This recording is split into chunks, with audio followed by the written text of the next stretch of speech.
You ask Tiger to solve. This deals with linear equations with one unknown. The final result is m=11. Let's solve it step by step. Group all m terms on the left side of the equation. Subtract m from both sides. Group like terms. Simplify the arithmetic. Group like terms.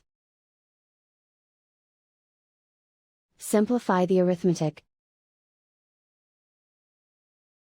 Group all constants on the right side of the equation. Subtract 10 from both sides. Simplify the arithmetic.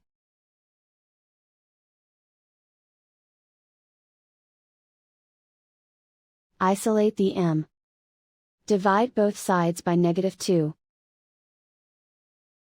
Cancel out the negatives.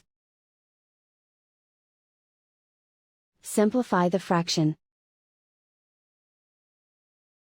Cancel out the negatives. Find the greatest common factor of the numerator and denominator. Factor out and cancel the greatest common factor. And so the final result is m=11.